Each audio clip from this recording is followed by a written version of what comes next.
Bonjour, aujourd'hui, parole aimable. Le Seigneur, l'Éternel, m'a donné une langue exercée pour que je sache soutenir par la parole celui qui est abattu. Il éveille chaque matin, il éveille mon oreille pour que j'écoute comme écoute des disciples. Ésaïe 50 au verset 4.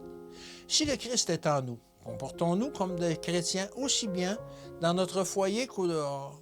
Celui qui se déclare chrétien n'aura pour sa famille et pour ses amis que de bonnes paroles aimantes. Il sera bon, courtois, affectueux, attirant et il se préparera à vivre dans la demeure du Père avec la famille céleste. Si ce chrétien est un membre de la famille royale, il doit représenter le royaume où il va être admis. Il parlera donc à ses enfants avec douceur, car il se rendra compte qu'eux aussi sont héritiers de Dieu et membres des cours célestes. Que l'esprit de rudesse ne règne pas parmi les enfants de Dieu. Certains frères se vantent d'avoir leur franc-parler, d'être catégoriques et nets. Ils appellent cela de la franchise.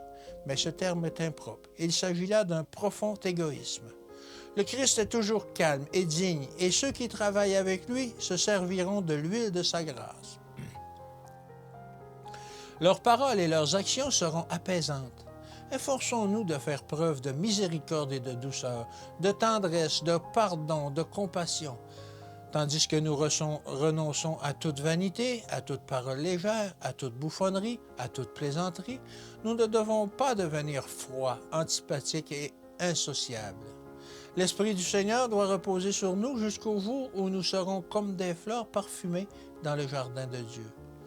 Nous devons nous entretenir sans cesse de la lumière de Jésus, du soleil de justice, jusqu'à ce que, changés de gloire en gloire, de caractère en caractère, nous devenions de plus en plus forts et que nous reflétions de plus en plus l'image parfaite du Christ. Le Christ est toujours prêt à communiquer ses richesses. Nous devrions assembler les joyeux qui nous viennent de lui, de façon à les communiquer à d'autres quand nous parlons. Que Dieu vous bénisse. À demain.